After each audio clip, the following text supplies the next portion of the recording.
Hello everyone, welcome to YouTube channel civil service education, जहां आपको UPSC and other civil service examinations related current affairs और भी बहुत कुछ मिलेंगे। आज का हमारा टॉपिक है current affairs of 19 January 2021। Video के आखिर में एक मोटिवेशनल कोट भी दिया गया जो जरूर देखें, जो आपके फ्यूचर को ब्राइट और गोल्स को अचीव करने में हेल्प करेगी। पहला point, Covaxin not to be used in cases of allergy, fever, poor immunity. Those with any history of allergies, fever, and bleeding disorder on blood thinners and who are immunity compromised or on medication have been told by Covaxin manufacturer Bharat Biotech not to take the vaccine. So, जिस इंसान का allergies है या जिसका fever है या फिर जिसका ब्लीडिंग डिसऑर्डर है और जिसका इम्यूनिटी थोड़ा कॉम्प्रोमाइज है, मतलब लो इम्यूनिटी है, पुअर इम्यूनिटी है, इम्यूनिटी हाई नहीं है, उनको कहा गया है भारत बायोटेक की तरफ से कि आप कोवैक्सीन वैक्सीन ना लें।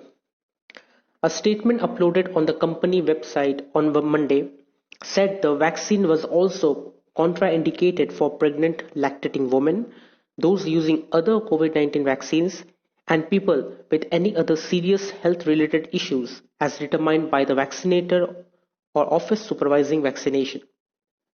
So, वेबसाइट में, भारत बायोटेक का वेबसाइट में ये अपलोड किया गया, स्टेटमेंट दिया गया कि कोवैक्सीन उनके लिए भी मना है जो प्रेग्नेंट है, जो लैक्टेटिंग वुमेन है, या फिर वो जो पहले से ही दूसरे कोविड-19 वैक्सीन ले रहे हैं और उस इंसान को जिसका बहुत सीरियस हेल्थ इश्यूज है, इन सब इंसानों को भी कोवैक्सीन लेना मना है। The statement comes amidst report of a slow uptake at the first phase of COVID-19 vaccination in the country that began on January 16th. So January 16th में जो COVID-19 वैक्सीन ड्राइव स्टार्ट हुआ, vaccination start हुआ, तो देखा गया कि Covaxin बहुत slowly Uptake हो रही है, मतलब बहुत कम लोग कोवैक्सीन को ले रहे थे और ज्यादातर साइड इफेक्ट्स कोवैक्सीन का ही देखा गया है। Next, 1.48 lakh person get the shot on day 3. Adverse events reach 580. By the third day evening on Monday, 3,81,305 beneficiaries, 1,48,266 on the third day have been vaccinated for COVID-19 with 7,704 sessions held across the country. So, तीन दिन में total 3,81,305 beneficiaries को vaccine दी गई और third day पे 1,48,266 beneficiaries को, इंसानों को वैक्सीन दी गई और ये वैक्सीन थर्ड डे में 7,704 सेशंस में हेल्ड की गई पूरी कंट्री में जहां पे वैक्सीनेशन हुई। A cumulative 580 adverse events were reported, said the health minister. तो हेल्थ मिनिस्टर ने ये कहा कि 580 एडवर्स इवेंट्स देखे गए, मतलब साइड इफेक्ट देखे गए, उनमें से 2 जन की मौत हुई। 2 deaths have been reported so far, and while one is not related to vaccination, postmortem report of the other is awaited.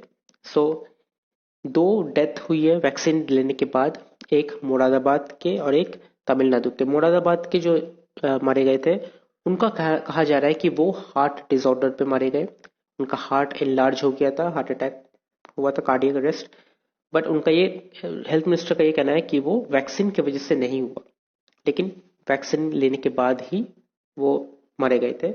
और दूसरे जो 16 जनवरी को वैक्सीन लिए थे वो 18 जनवरी यानी कि यस्टरडे मारे गए, तो उनका भी पोस्टमार्टम रिपोर्ट आना बाकी है।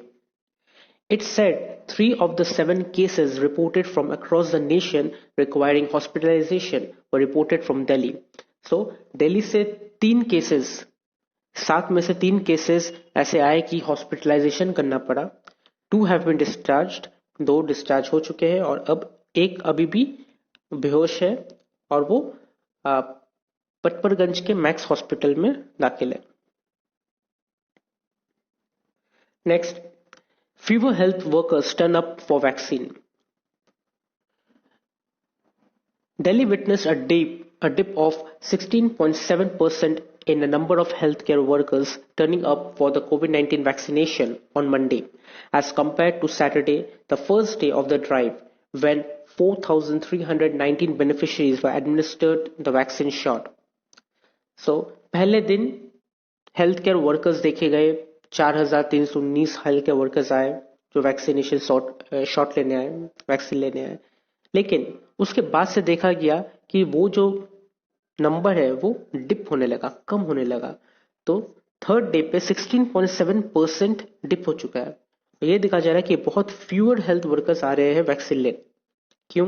A total of 3,598 workers were inoculated against the target of 8,136 on the second day of the drive. तो सेकेंड डे में ये आशा किया गया था कि 8,136 वर्कर्स, हेल्थ केयर वर्कर्स आएंगे वैक्सीन लेने, लेकिन आए कितना? 3,598 आए बस। According to the data compiled from the 11 districts, ये 11 डिस्ट्रिक्ट, दिल्ली के 11 डिस्ट्रिक्ट से ये डेटा कंपाइल किया गया है। There are 81 centres in Delhi and the target is about 100 people per centres. So 81 centres में 100 पीपल पर सेंटर्स में आना चाहिए, क्योंकि एक सेंटर में 100 पीपल को ही वैक्सीनेशन दिया जा रहा है per day. Several officials and hospital authorities said the numbers are less as many healthcare workers want to wait and watch, given the number of COVID-19 cases has dropped considerably. So, healthcare workers ये कह रहे हैं कि वो लोग रुकेंगे और देखेंगे, wait and watch, ताकि वो लोग ये देखेंगे कि उनके पहले जो हेल्थकेयर वर्कर्स ने वैक्सीनेशन लिया है उनका हालत कैसा है, क्या उनको साइड इफेक्ट्स हो रहा है या वो कुछ और ज्यादा रिएक्शंस कर रहा है। तो वो लोग पहले देखेंगे, उसके बाद ही जब तसल्ली हो जाएगी उसके बाद आके वो वैक्सीन लेंगे। इसके वजह से जो वैक्सीनेशन, जो हेल्थ केयर वर्कर्स है वो कम हो जा रहे हैं, वैक्सीन लेने कम आ रहे हैं। Next, Supreme Court appointed panel to meet farmers group from January 21st. The Supreme Court appointed committee will start meeting farmer groups from Thursday, according to one of its members. Supreme court ने ये committee बनाई है और committee को appoint किया और कहा कि वो फार्मर के ग्रुप से जाके मिले, बातचीत करे, और ये 21 जनवरी से स्टार्ट होगी। अपार्ट फ्रॉम शेतकरी संगठन president Anil Ghanwat, the other members of the committee are agricultural economist Ashok Gulati, who is a former chairman of the Committee of Agricultural Cost and Prices, and policy expert Pramod Joshi, who is former South Asia Director of International Food Policy Research Institute. The fourth member, veteran farmer leader Bhupinder Singh Mann, who heads his own faction of the Bharatiya Kisan Union, recused himself from the panel in solidarity with protesting farm unions demanding repeal of three farm reform laws. So, ये जो committee है, ये committee में चार जन appoint की गई थी। पहला है शेतकर संगठन के प्रेसिडेंट अनिल घनवत, दूसरे है एग्रीकल्चर इकोनॉमिस्ट अशोक गुलाटी जो पहले committee of agriculture cost and price के चेयरमैन थे, थर्ड है पॉलिसी एक्सपर्ट प्रमोद जोशी जो ए farmer south Asia director of international food policy research institute में थे, फॉर्मर डायरेक्टर है, और चौथा मेंबर थे veteran farmer leader Bhupinder Singh मन। चौथा जो थे वो है भूपिंदर सिंह मन, जो कि बहुत पुराने फार्मर है और वो भारतीय किसान यूनियन को चलाते हैं, हेड करते हैं। सो उन्होंने क्या किया, उन्होंने ये पैनल से खुद को निकाल दिया और कहा कि नहीं, हम फार्म यूनियन के तरफ से ही प्रोटेस्ट करते रहेंगे जब तक ये फार्म लॉस को हटाया नहीं गया। Land under PLA control since 1959. The Ministry of External Affairs on Monday said it was aware of infrastructure construction by China in the past several years along the line of actual control, and that India has also stepped up its construction. So Ministry of External Affairs ने ये कहा कि वो लोग बहुत पहले से ही aware थे, पास्ट सेवरल ईयर्स से अवेयर थे कि China line of actual control के आसपास अपना कंस्ट्रक्शन कर रही है, बेस बना रही है। और इंडिया भी अपने लाइन ऑफ कंट्रोल के आसपास, लाइन ऑफ एक्चुअल कंट्रोल के आसपास अपना बेस बना रही थी। The statement came after the report by NDTV showed satellite images of a new Chinese settlement in Arunachal Pradesh. So, Ministry of External Affairs ये पहले ये मानने को राजी नहीं थे कि वहां पे कोई कंस्ट्रक्शन चल रही है, लेकिन एनडीटीवी के रिपोर्ट के बाद जब एनडीटीवी ने सैटेलाइट इमेजेस शो की कि अरुणाचल प्रदेश के जो बॉर्डर है, लाइन ऑफ एक्चुअल कंट्रोल है, वहां पे चाइनीज सेटलमेंट हो रही है, चाइनीज विलेजेस बनाई जा रही है, जब एनडीटीवी ने ये रिलीज किया, दिखाया, तब मिनिस्ट्री ऑफ एक्सटर्नल अफेयर्स ने ये अग्री किया कि हाँ, उन लोगों को पहले से पता था कि वहां पे कंस्ट्रक्शन हो रही है। This is the first time the government has acknowledged Chinese construction, although official sources say the land has been under the Chinese People's Liberation Army's PLA control since 1959. So, अब जाके फर्स्ट टाइम गवर्नमेंट ने ये agree किया, ये कहा कि हाँ, वहां पे चाइनीज कंस्ट्रक्शन है, लेकिन फिर भी ऑफिशियल सोर्सेस के आधार पे देखा जाए तो ये देखा जा रहा है कि Chinese people liberation army PLA के अंडर में है 1959 से, वो जगह 1959 से बनी हुई है। Next, experts to be assigned to review state labor laws. The Union Labor and Employment Ministry is likely to appoint legal consultants this month to look at whether states labor laws are in the consonance with the center's 4 new labor codes, according to senior minister official. So, union labour and employment ministry ने legal consultants को appoint किया ताकि वो लोग ये देखें कि state में जो लेबर लॉज जो तैयार की गई है, क्या वो सेंटर के 4 लेबर कोड के साथ अटैच है या नहीं। द कोड्स ऑन वेजेस, तो ये सेंटर के 4 न्यू लेबर कोड क्या है? Codes on wages, social security, industrial relations and occupational safety, health and working conditions could be implemented before the April 1 target. So ये 4 कौन सा लेबर कोड इंप्लीमेंट किया जाएगा अप्रैल 1 पे? एक है codes on wages, wage salaries इसके ऊपर, दूसरी है सोशल सिक्योरिटी, लेबर्स की सोशल सिक्योरिटी, थर्ड है industrial relations and occupational safety, and third is health and working condition. Labor and Employment Secretary Apurva Chandra told reporters on January 12 that the rules framed under the codes on social security, industrial relation and occupational safety would be finalized by the end of the month.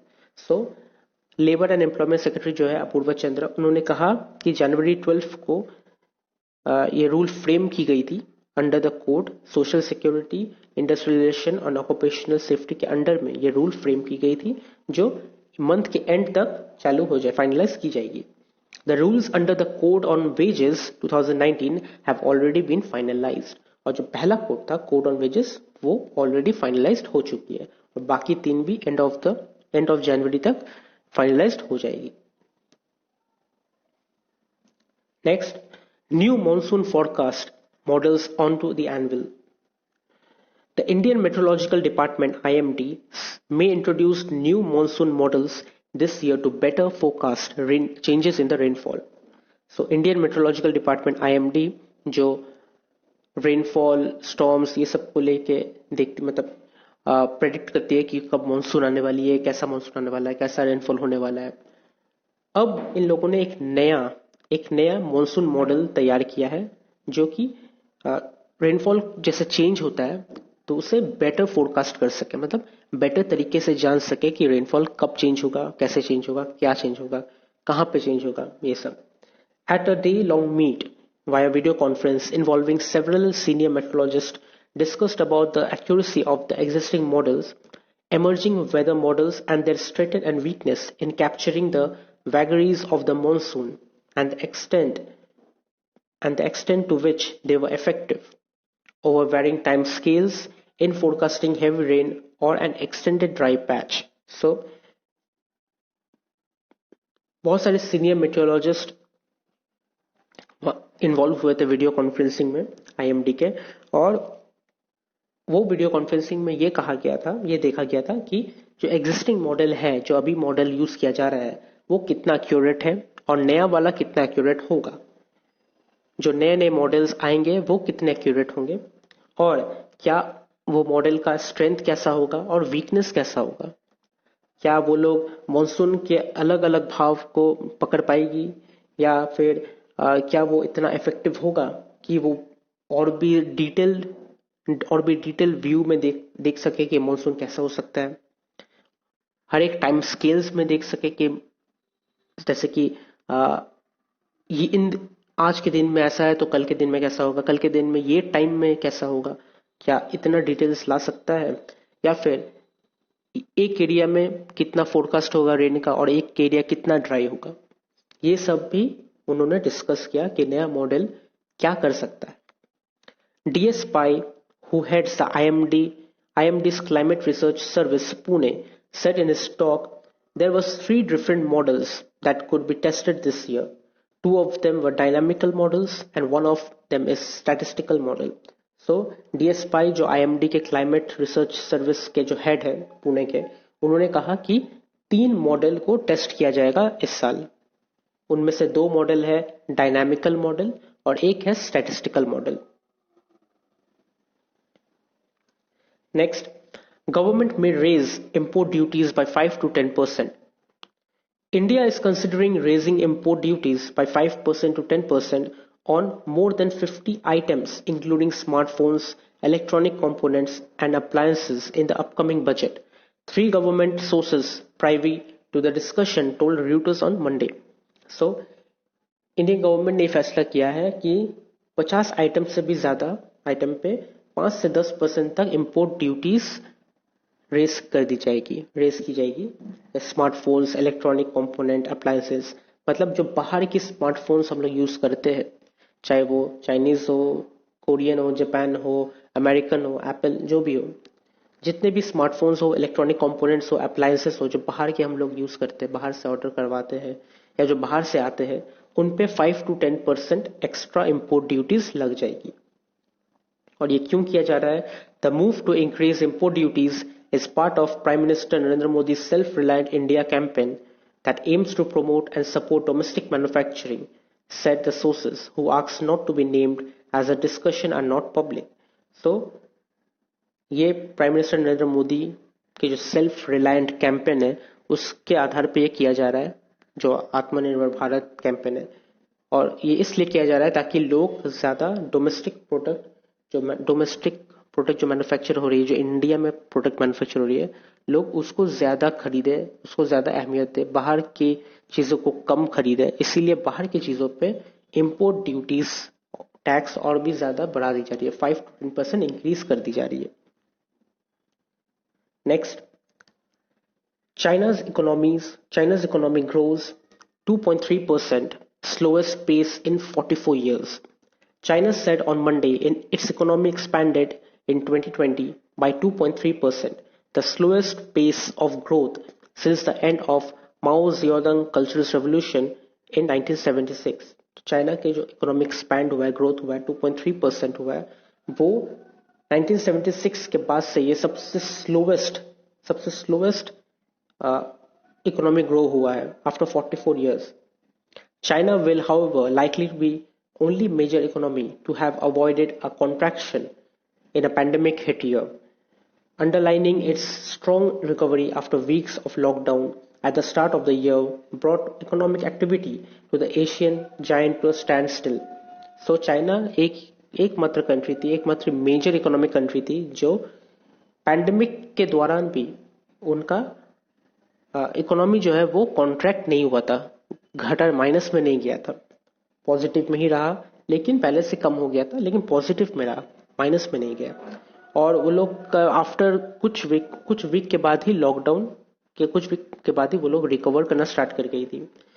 China's economy contracted 6.8% in the first quarter में 6.8% contract हुआ था।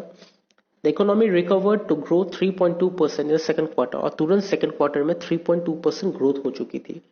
4.9% third quarter में हो गया और last quarter में 6.5% तक growth हो चुका। तो जैसे फर्स्ट क्वार्टर में गिरा था, कॉन्ट्रैक्ट हुआ था, वैसे ही लास्ट क्वार्टर तक रिकवर कर लिया गया. Second, India next, India China may take lead in Asia's COVID vaccination plans. India and China are expected to take the lead in driving Asia's vaccination plans effort, even as third waves of infections and stringent measures to curb fresh COVID-19 cases in Japan, South Korea, and some Southeast Asian nations remain a dampener for Asia's uneven economic recovery, Moody's Analytics said in a note. So Moody's analytics के आधार पर यह कहा जा रहा है कि India और China Asia के वैक्सीनेशन प्लान्स में सबसे ज्यादा भारी तरीके से लीड करेगी. पूरे एशिया में इंडिया और चाइना ही वैक्सीनेशन पॉलिसी को लीड करेगी. Terming India's beginning of the vaccination programme a crucial development for Asia, the firm said that the country's advances on this front would soften the severity of the pandemic in Asia, especially as India is the second most impacted country after the US. So, Moody Analytics ने ये भी कहा कि India ने जो अपना vaccination programme start किया है, ये बहुत ही क्रूशियल डेवलपमेंट है एशिया के लिए, क्योंकि एशिया में अब तक कोई भी कंट्री ये वैक्सीनेशन प्रोग्राम इतनी बड़ी तरीके से स्टार्ट नहीं की. और ये सिर्फ इंडिया के लिए बेहतर नहीं होगा. आफ्टर ऑल इंडिया यूएसए के बाद सबसे ज्यादा अफेक्टेड कंट्री है कोविड-19 का, लेकिन ये पूरे एशिया में से कोविड-19 को कम कर देगी, सॉफ्ट कर देगी, ताकि एशिया में और ज्यादा कोविड-19 ना फैले. Next, India to send 20 lakh COVID-19 vaccines to Dhaka, Pakistan explores options. While India plans to send 20 lakh doses of COVID-19 vaccines to Bangladesh, another neighbor Pakistan is exploring option to get made in India vaccines either through a global alliance for vaccines or through the bilateral route, the Indian Express has learned. So, ये देखा जाए, India 20 lakh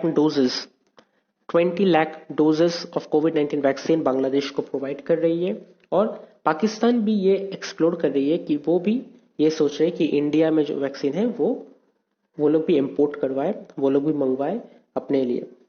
और चाहे वो global alliance के जरिए vaccine मंगवाए या बायलैटरल रूट से मंगवाए, जैसे भी हो वो इंडियन वैक्सीन को लेने के लिए प्रस्तुत है. So on Monday, authorities in Bangladesh confirmed that on Wednesday, January 20th, a special equipped plane will carry 20 lakh doses of the Oxford AstraZeneca vaccine manufactured in India by the Serum Institute of India under the name Covishield to Dhaka.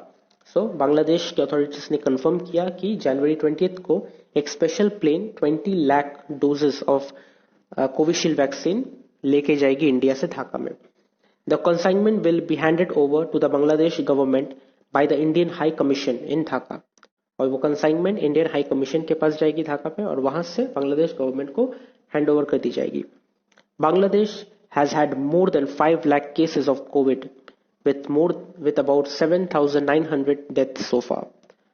तो बांग्लादेश में 5 लाख से ज्यादा cases हुई है Covid की, और 7,900 death भी हो चुकी है. सो अब 20 lakh doses of Covishield vaccine जा रही है, तो अब बांग्लादेश में भी कोविड-19 थोड़ा कम हो जाएगी. Next is important days, and 19 जनवरी का कोई भी इंपॉर्टेंट डेज नहीं है. And last but not the least is today's quote, और आज का मोटिवेशनल कोट है, sometimes what we learn and who we become in the process of waiting is even more important than what we are waiting for.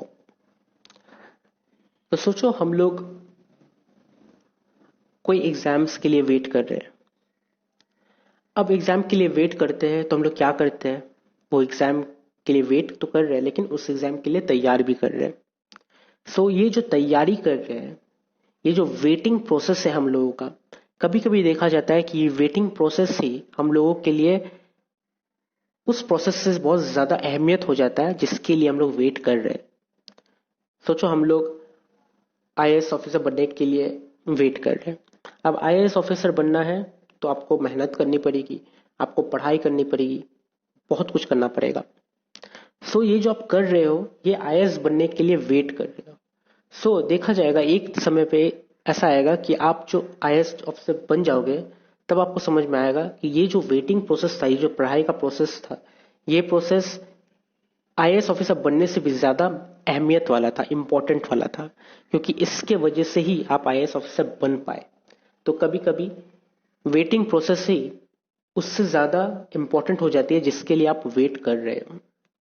सो आप इसका एक ही मतलब होता है कि आप लाइफ में जो भी करें, जितनी भी मेहनत करें, आपका हर एक मेहनत, हर एक दिन, हर एक मिनट आपके लिए अहमियत देता है। तो आप हर एक सेकंड में कुछ ना कुछ सीखते हो, कुछ ना कुछ जानते हो।